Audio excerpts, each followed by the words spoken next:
안녕하세요, 여러분. 저는 이지영입니다. 대학병원 부인과 병동에서 15년간 일하면서 정말 많은 난소암 환자분들을 만났습니다. 오늘 말씀드릴 내용은 제가 현장에서 직접 목격한 이야기들입니다. 최근 미국에서 있었던 일인데요. 51세 루이스라는 여성분 이야기입니다. 평범한 직장인으로 살아가시던 분이었어요. 이분이 특별한 게 뭐였냐면요. 통증도 전혀 없으셨고 생리 이상도 없으셨고 체중 변화도 전혀 느끼지 못하셨다는 겁니다. 그냥 매년 하던 대로 정기 검진을 받으러 병원에 가셨을 뿐이에요. 그런데 검진 결과가 나왔는데 의사 선생님이 심각한 표정으로 말씀하시더래요. 사기비 난소암이라고요. 더 충격적인 건 이미 암이 간과 대장, 복막, 심지어 흉부까지 퍼져 있어서 결국 장기 7개를 제거해야 하는 상황이었다는 겁니다. 본인은 정말 아무 이상도 느끼지 못했대요. 몸은 조용했는데 그 안에서 암은 계속 자라고 있었던 거죠. 이게 난소암의 가장 무서운 점입니다. 우리나라 통계를 보면 더 놀라운 사실이 나와요. 난소암 환자분들 중에서 70% 이상이 병원에서 암을 발견했을 때는 이미 3기 이상이었다는 겁니다. 숫자로만 보면 이렇습니다. 조기에 발견하면 5년 동안 생존할 확률이 90%가 넘어요. 그런데 4기까지 진행된 후에 발견되면 30% 이하로 뚝 떨어집니다. 이 차이가 뭘 의미하는지 아시겠죠? 단순한 숫자가 아니라 생명과 죽음을 가르는 차이입니다. 부인암 중에서 사망률이 가장 높은 암이 바로 난소암이에요. 해마다 3,000명 가까운 분들이 진단을 받으시는데 그중 절반 이상이 늦게 발견됩니다. 왜 그럴까요? 증상이 거의 없기 때문입니다. 우리 몸이 알려주는 신호가 너무 약하거나 아예 없어요. 오늘 이 영상을 끝까지 보시면 여러분은 3가지를 알게 되실 겁니다. 무엇을 주의해야 하는지, 어떤 신호를 절대 놓치면 안 되는지, 그리고 어떻게 예방할 수 있는지. 지금부터 하나씩 말씀드리겠습니다. 난소가 어디에 있는지 아세요? 크기는 엄지손가락 한마디 정도밖에 안 돼요. 자궁 양쪽에 하나씩 붙어 있는데 이 작은 기관이 여성 호르몬을 만들고 매달 배란도 담당합니다. 그런데 문제는 이 난소가 있는 위치예요. 난소는 우리 뱃속, 그러니까 복강 깊숙한 곳에 있습니다. 마치 공간 속에 떠 있는 것처럼 주변에 빈 공간이 많아요. 이게 왜 문제냐면요. 암이 커져도 주변 장기를 누르지 않는다는 겁니다. 통증이 생길 이유가 없어요. 불편함을 느낄 수도 없고요. 유방암을 생각해 보세요. 손으로 만져보면 혹이 느껴지잖아요. 자궁경부암은 어떻습니까? 검진할 때 의사 선생님이 직접 눈으로 볼 수 있어요. 대장암은 또 어떤가요?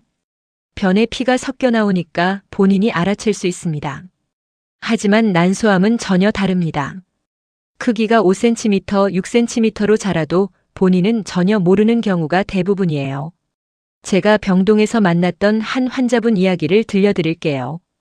62세 되신 분이셨는데 처음 오셨을 때 이렇게 말씀하시더라고요. 선생님, 요즘 배가 좀 나온 것 같아서요.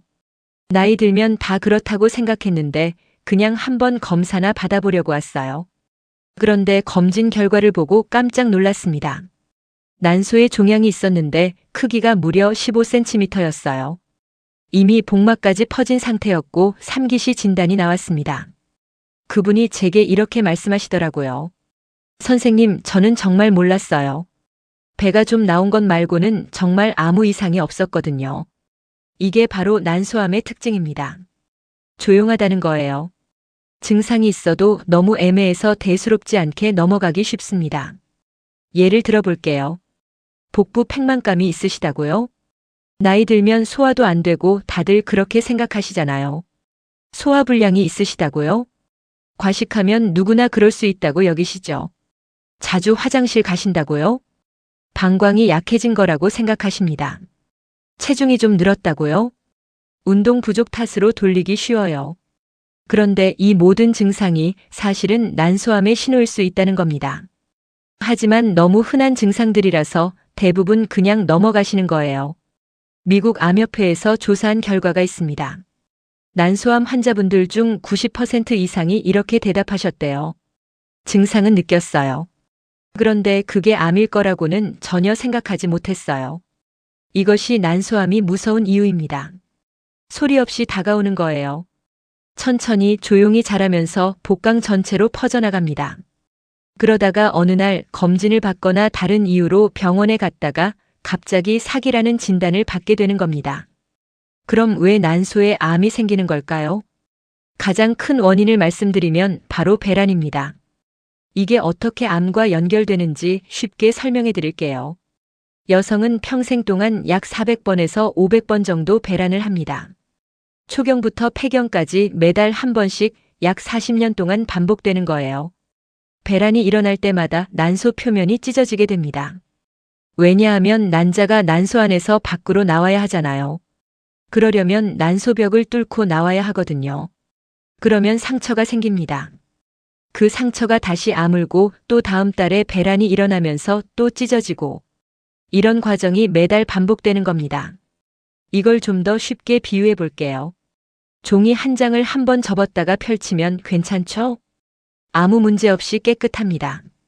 그런데 같은 자리를 400번 접으면 어떻게 될까요? 종이가 약해지고 결국 찢어질 수도 있잖아요. 난소도 마찬가지입니다. 상처가 생기고 회복되는 과정이 평생 400번이 넘게 반복되다 보면 세포 분열할 때 실수가 생길 수 있는 거예요. 한두 번 실수는 우리 몸의 면역 체계가 잡아냅니다. 그런데 400번, 500번 반복되다 보면 확률적으로 놓칠 수도 있는 거죠. 그래서 배란 횟수가 많을수록 난소암 위험이 높아지는 겁니다.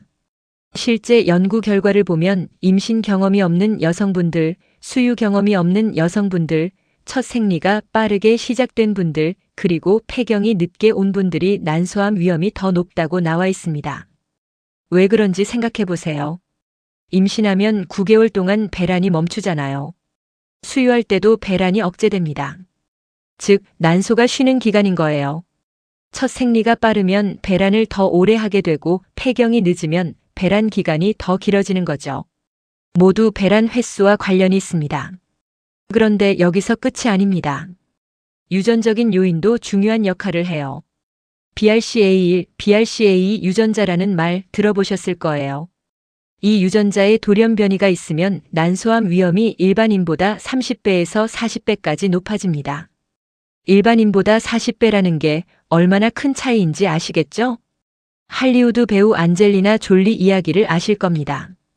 이분이 BRCA1 유전자 돌연 변이를 갖고 계셨어요. 그래서 예방적으로 난소와 나팔관을 제거하는 수술을 받으셨습니다. 암이 생기기 전에 미리 제거한 거죠. 가족력도 무시할 수 없어요. 어머니나 자매분이 난소암이었다면 본인도 위험이 2배에서 3배 높아집니다. 유방암 가족력도 마찬가지로 영향을 미쳐요. 같은 호르몬 관련 암이기 때문입니다. 또 다른 요인으로는 염증이 있습니다. 자궁 내막증이 있으신 분들, 골반 염증성 질환을 앓으셨던 분들. 이런 경우 난소암 위험이 올라가는데요. 만성 염증이 세포 변화를 일으키기 때문입니다. 비만도 위험 요인 중 하나예요. 체질량 지수, 그러니까 BMI가 30 이상이면 난소암 위험이 증가합니다. 왜냐하면 지방 조직이 여성 호르몬을 만들거든요. 과도한 호르몬 자극이 문제가 되는 거죠. 정리를 해보면 난소암의 주요 원인은 크게 5가지입니다. 가장 먼저 반복되는 배란으로 인한 세포 손상이 있습니다. 평생 400번이 넘는 배란이 난소 표면을 계속 손상시키고 이 과정에서 세포 분열 오류가 축적되는 것입니다. 두 번째는 BRCA 유전자 돌연 변이입니다. 이 유전자에 문제가 있으면 일반인보다 30배에서 40배까지 난소암 위험이 급격히 높아집니다. 세 번째, 가족력도 무시할 수 없습니다. 어머니나 자매 중 난소암 환자가 있다면 본인의 위험도 2배에서 3배 증가합니다. 유방암 가족력도 마찬가지로 영향을 미칩니다. 네 번째는 만성 염증입니다. 자궁 내막증이나 골반 염증성 질환을 오래 앓으셨다면 염증이 세포 변화를 유발해서 암 발생 위험이 올라갑니다. 마지막으로 비만입니다. 특히 체질량 지수가 30 이상인 경우 지방 조직이 과도한 여성 호르몬을 만들어내서 난소를 지속적으로 자극하게 됩니다. 이 5가지 중 하나라도 해당되신다면 더욱 주의가 필요합니다. 그렇다면 어떻게 대응해야 할까요? 가장 중요한 것은 정기 검진입니다. 그런데 여기서 중요한 점이 있어요. 일반 건강검진만으로는 부족하다는 겁니다. 난소암은 초음파로 봐야 하는데 특히 질초음파 검사가 중요해요. 복부 초음파로는 작은 난소 종양을 놓칠 수 있거든요. 연세대 세브란스 병원 연구팀에서 발표한 자료가 있습니다. 질초음파 검사를 정기적으로 받은 그룹과 받지 않은 그룹을 비교했더니 질초음파 검사를 받은 그룹에서 조기 발견율이 2.3배나 높았대요. 1기나 2기에서 발견된 비율이 60% 이상이었습니다. CA125라는 혈액 검사도 있어요. 난소암 표지자라고 하는데 하지만 이것만으로는 부족합니다. 왜냐하면 CA125는 다른 질환에서도 올라갈 수 있거든요. 자궁근종이나 자궁내막증이 있어도 수치가 상승해요. 그래서 초음파 검사와 함께 봐야 합니다. 제가 병동에서 만났던 환자분 이야기를 하나 들려드릴게요.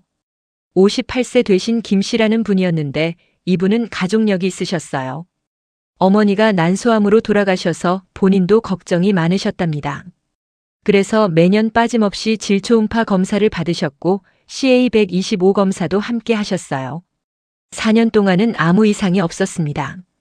그런데 5년째 되는 해에 오른쪽 난소에 3cm 크기의 낭종이 발견됐어요. CA125 수치도 약간 올라가 있었는데 정상이 35 이하인데 48이 나왔습니다. 담당 의사 선생님이 수술을 권하셨고 조직 검사 결과 초기 난소암이었어요. 1기의 암이 난소 안에만 국한되어 있는 상태였습니다. 수술로 완전히 제거하고 항암 치료는 필요 없었습니다. 지금 5년째 재발 없이 건강하게 지내고 계세요. 만약 이분이 정기 검진을 받지 않았다면 어땠을까요? 아마 3년이나 4년 후에 증상이 나타나서 병원에 갔을 거예요. 그때는 이미 3기나 4기였을 겁니다. 또 다른 사례도 말씀드릴게요. 65세 되신 박 씨라는 분인데 복부 팽만감을 느끼셨대요. 처음에는 나이 들어서 소화가 안 되는가 보다 생각하시고 체한 줄 알고 한약도 드셨답니다. 그런데 3개월이 지나도 나아지질 않고 배가 점점 더 불러오는 거예요. 가족들이 걱정해서 병원에 가시라고 했고 검사를 받았는데 3기시 난소암이었습니다. 복수가 많이 차 있는 상태였어요. 수술과 항암 치료를 받으셨는데 정말 힘든 과정이었다고 하시더라고요. 하지만 지금 2년째 잘 지내고 계십니다. 담당 의사 선생님이 이렇게 말씀하셨대요. 3개월씩 기다리지 말고 처음 증상 나타났을 때 바로 오셨으면 훨씬 더 일찍 발견했을 거예요. 여기서 우리가 배울 수 있는 교훈이 뭘까요? 증상이 나타나기 전에 발견하는 것, 이게 최선입니다. 증상이 나타났다는 건 이미 어느 정도 진행됐을 가능성이 높다는 뜻이거든요. 대한부인종양학회에서 권고하는 사항을 말씀드릴게요. 40세 이상 여성분들은 매년 질초음파 검사를 받으시는 게 좋습니다. 고위험군에 속하시는 분들, 그러니까 가족력이 있거나 BRCA 유전자를 갖고 계신 분들은 6개월마다 검사를 받으시고 CA125 검사도 함께 하시는 게 좋아요. 폐경 후 여성분들은 1년에 한 번은 반드시 검사를 받으셔야 합니다. 이것이 현재 의학계에서 권고하는 내용입니다. 치료 성적도 많이 발전했어요. 과거에는 난소암이 발견되면 자궁과 난소, 나팔관을 모두 제거했습니다. 하지만 최근에는 달라졌어요. 1기 초기 난소암의 경우 한쪽 난소만 제거하고 반대쪽은 보존할 수 있습니다. 젊은 여성분들의 경우에는 임신 가능성까지 보존하는 수술도 가능해졌어요. 항암제도 많이 발전했습니다. 표적 항암제가 나왔고 면역 항암제도 연구되고 있어요. PARP 억제제라는 약도 있는데 BRCA 유전자 돌연변이가 있는 환자분들께 특히 효과적이라고 합니다. 의학은 계속 발전하고 있어요. 하지만 가장 중요한 건 역시 조기 발견입니다. 아무리 좋은 치료법이 있어도 1기에서 발견하는 것만큼 좋은 건 없거든요. 검진만으로는 부족합니다. 생활 습관도 정말 중요해요. 난소암 위험을 낮추는 방법들을 하나씩 말씀드릴게요. 첫 번째로 의외로 생각하실 수도 있는데 경구 피임약이 있습니다. 피임약이요? 하고 놀라실 수 있는데 연구 결과가 명확해요. 경구 피임약을 5년 이상 복용한 여성분들이 난소암 위험이 50%나 감소한다는 겁니다. 왜 그럴까요? 피임약이 배란을 억제하기 때문입니다. 아까 말씀드렸죠. 배란할 때마다 난소가 손상된다고. 피임약을 먹으면 난소가 쉬는 시간이 늘어나는 거예요. 그래서 세포 손상이 줄어드는 겁니다. 하지만 주의하실 점이 있어요. 피임약에도 부작용이 있거든요. 혈전 위험이 약간 올라갈 수 있고 유방암 위험도 조금 증가할 수 있습니다. 그래서 꼭 담당 의사 선생님과 상담하셔야 해요. 본인의 건강 상태와 가족력을 고려해서 이득과 위험을 잘 따져보셔야 합니다. 두 번째는 출산과 수유입니다. 임신 중에는 배란이 멈춰요. 수유할 때도 배란이 억제되고요. 난소가 쉬는 기간인 셈이죠. 연구 결과를 보면 아이를 한 명 낳은 여성분들은 난소암 위험이 약 10% 감소한다고 해요. 3명 이상 낳으신 분들은 위험이 30%에서 40%까지 감소합니다. 모유 수유도 보호 효과가 있어요. 6개월 이상 수유하신 여성분들은 난소암 위험이 20% 감소한다고 합니다. 물론 출산은 개인의 선택이잖아요.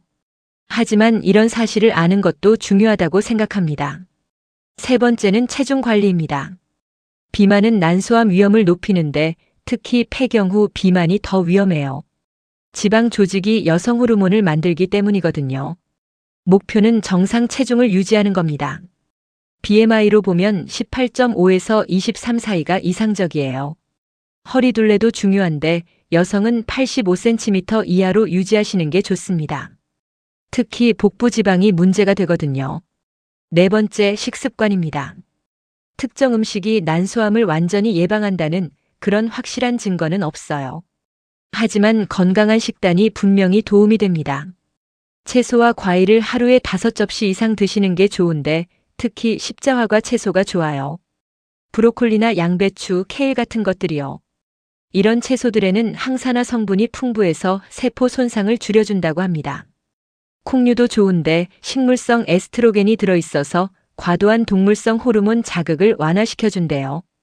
반대로 피하셔야 할 음식도 있어요. 트랜스 지방이 많은 음식이나 가공육, 탄 고기 같은 것들은 염증을 유발하니까 줄이시는 게 좋습니다. 5번째, 운동입니다.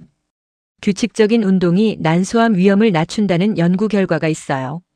일주일에 3번 30분 이상 운동하시는 여성분들이 난소암 위험이 20%에서 30% 감소한다고 합니다. 어떤 운동이 좋을까요? 유산소 운동이 기본인데 걷기나 수영, 자전거 타기 같은 거예요. 땀이 날 정도로 하시면 좋습니다. 근력 운동도 중요해요. 일주일에 2번 정도 하시면 근육량이 늘어나서 기초 대사량이 올라가고 체중 관리에도 도움이 됩니다. 6번째는 스트레스 관리입니다. 만성 스트레스는 우리 몸의 면역력을 떨어뜨려요. 암세포를 감시하는 능력이 약해지는 거죠. 명상이나 요가, 심호흡 같은 것들이 도움이 되고 충분한 수면도 정말 중요해요. 하루에 7시간에서 8시간은 주무셔야 합니다. 수면 중에 면역세포가 활성화되거든요. 7번째, 금연입니다. 흡연은 모든 암의 위험을 높이는데 난소암도 예외가 아니에요. 특히 점액성 난소암은 흡연과 관련이 높다고 합니다. 간접 흡연도 피하셔야 해요. 8번째, 음주 절제입니다. 과도한 음주가 난소암 위험을 높일 수 있어요. 일주일에 2번 이하로 한 번에 1~2잔 정도가 적당합니다. 이 모든 습관들을 하루아침에 다 바꿀 수는 없잖아요. 하나씩 천천히 실천해 보세요. 작은 변화가 쌓이면 큰 차이를 만듭니다. 이제 흔한 오해들을 짚어보겠습니다.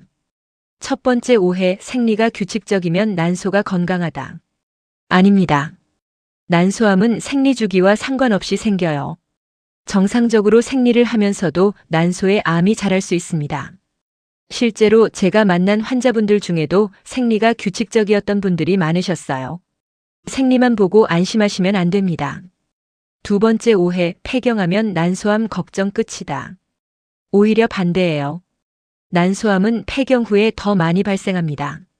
상피성 난소암이라고 해서 전체 난소암의 90%를 차지하는 이 암이 주로 50대에서 70대에 발생하거든요.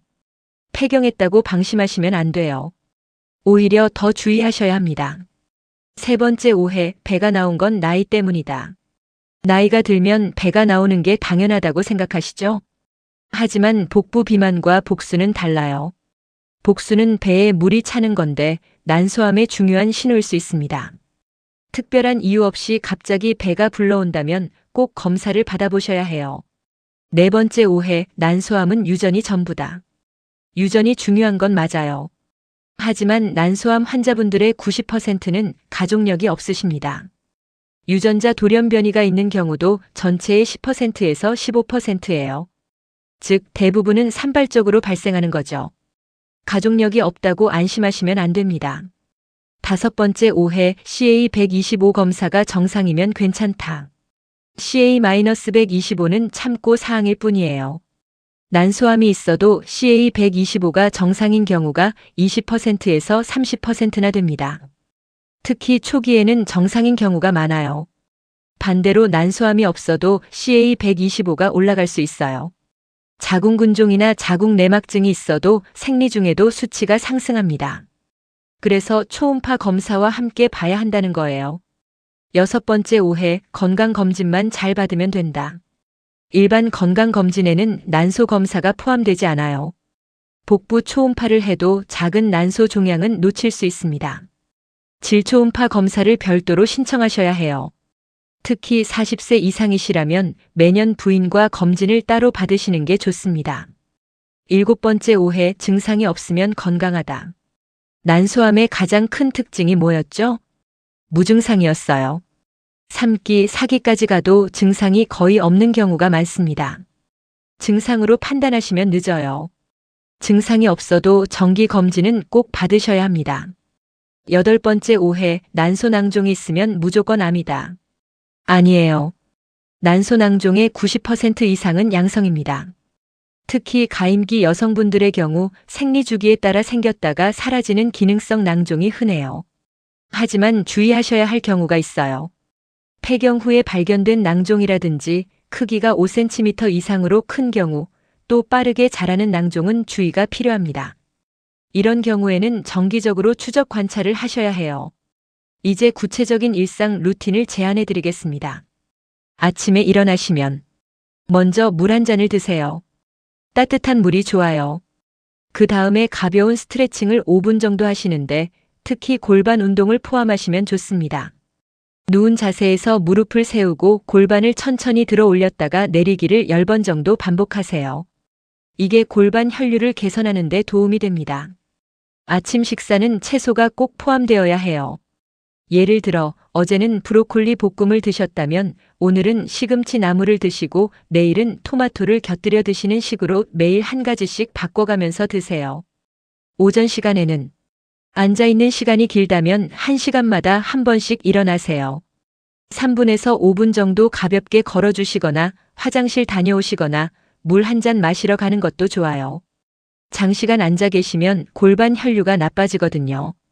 점심 식사는 채소 반찬을 2가지 이상 드시고 단백질 반찬도 1가지 드세요. 생선이나 콩, 두부, 닭가슴살 같은 것들이 좋습니다.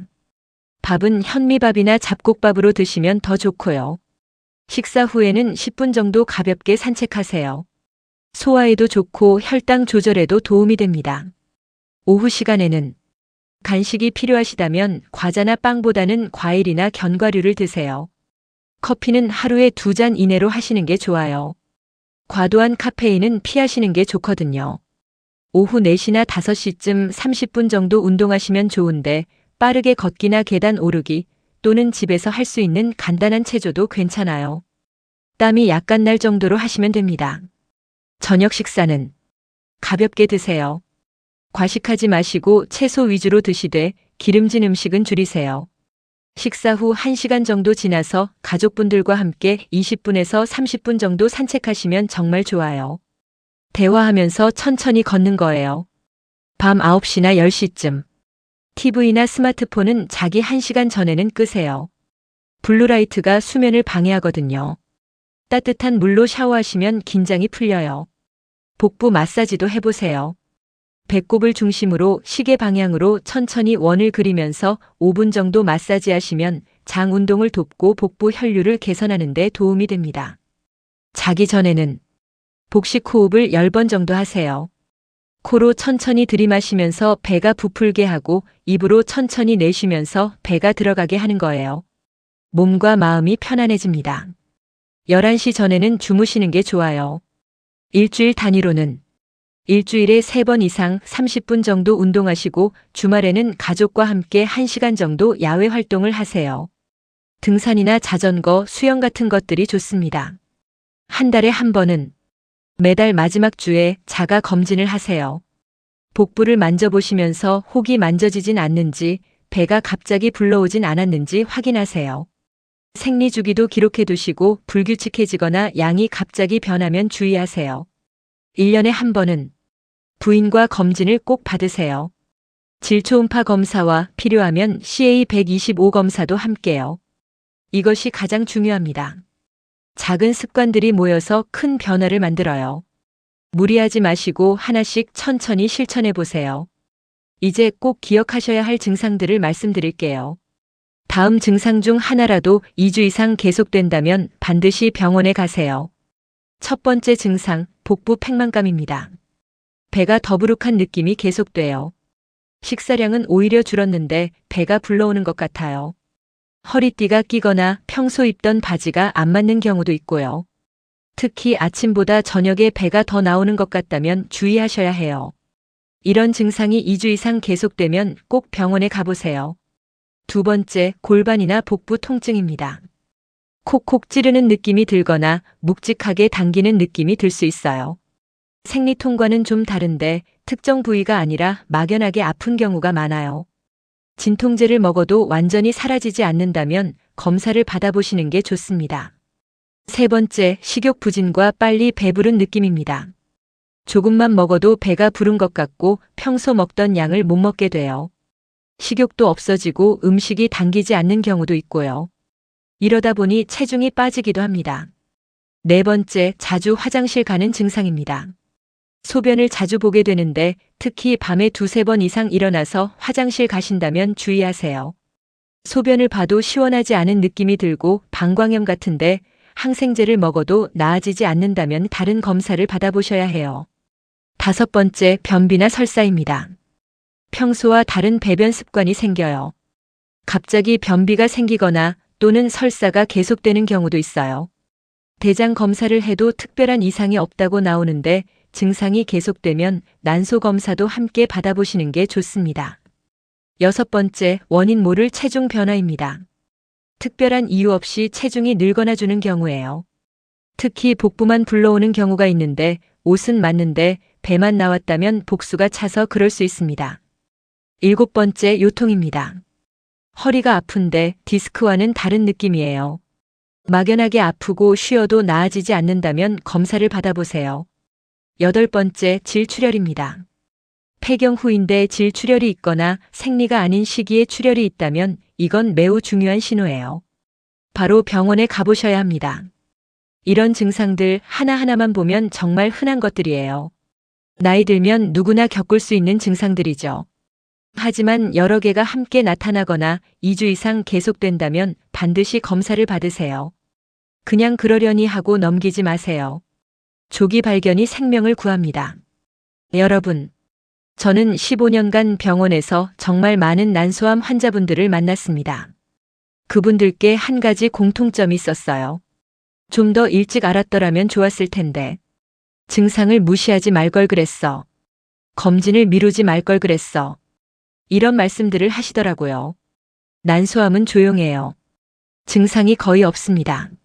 하지만 그렇기 때문에 우리가 더 경계해야 하는 거예요. 제가 드리고 싶은 조언 3가지만 기억하세요. 첫째, 정기 검진을 절대 거르지 마세요. 40세 이상이시라면 매년 질초음파 검사 받으세요. 고위험군이시라면 6개월마다요. 이것이 가장 확실한 예방입니다. 비용이 부담되신다고요? 조기에 발견하면 수술 한 번으로 끝나요. 늦게 발견하면 수술하고 항암하고 재발 검사 받으러 몇 년간 병원 다녀야 합니다. 경제적으로 봐도 조기 검진이 훨씬 이득이에요. 무엇보다 생명을 지킬 수 있잖아요. 둘째, 내 몸의 신호를 무시하지 마세요. 아주 작은 변화라도 2주 이상 계속되면 병원에 가보세요. 나이 들어서 다 그래. 다들 이렇게 살아. 이렇게 넘기지 마세요. 내 몸은 제가 가장 잘 알잖아요. 뭔가 평소와 다르다는 느낌, 그걸 믿으세요. 셋째, 건강한 생활 습관을 유지하세요. 검진만으로는 부족해요. 적정 체중 유지하시고 규칙적으로 운동하시고 균형 잡힌 식사하시고 담배 끊으시고 술도 줄이세요. 이 모든 것이 난소암 예방에 도움이 됩니다. 그리고 가족분들께도 말씀드려요. 어머니, 아내, 딸, 주변 여성분들을 살펴주세요. 검진 받으셨어요? 요즘 몸은 괜찮으세요? 이런 관심 한마디가 생명을 구할 수 있어요. 특히 가족력이 있으시다면 더 주의해 주세요. 어머니나 자매분이 난소암이셨다면 다른 가족들도 검진이 필요합니다. 유전자 검사도 고려해 보세요. 난소암 무서운 암이에요. 하지만 조기에 발견하면 충분히 이길 수 있는 암입니다. 제가 만난 환자분들 중에 1기나 2기에 발견된 분들 대부분 건강하게 지내고 계세요. 10년, 15년이 지나도 재발 없이 잘 살고 계십니다. 그분들의 공통점이 뭐였을까요? 정기 검진을 받으셨다는 거예요. 여러분도 할 수 있어요. 오늘 이 영상을 보신 것 이미 첫걸음을 뗀 거예요. 이제 실천만 남았습니다. 오늘 당장 병원에 전화하세요. 검진 예약을 하세요. 내일이 아니라 오늘이요. 지금 당장 달력을 보시고 검진 날짜를 잡으세요. 그것이 여러분의 생명을, 가족의 행복을 지키는 길입니다. 마지막으로 다시 한번 강조합니다. 난소암은 증상이 없어요. 그래서 더 무서운 거예요. 하지만 정기 검진으로 조기에 발견할 수 있습니다. 1기에서 발견하면 5년 생존율이 90%가 넘어요. 이것을 꼭 기억하세요. 여러분의 건강, 여러분 손에 달려 있습니다. 오늘 영상이 도움이 되셨다면 주변 여성분들과 꼭 공유해 주세요. 어머니께, 언니께, 동생에게, 친구에게. 한 사람이라도 더 조기 검진을 받게 된다면 그것만으로도 이 영상의 가치가 있는 거예요. 건강하세요. 오래오래 건강하세요. 감사합니다.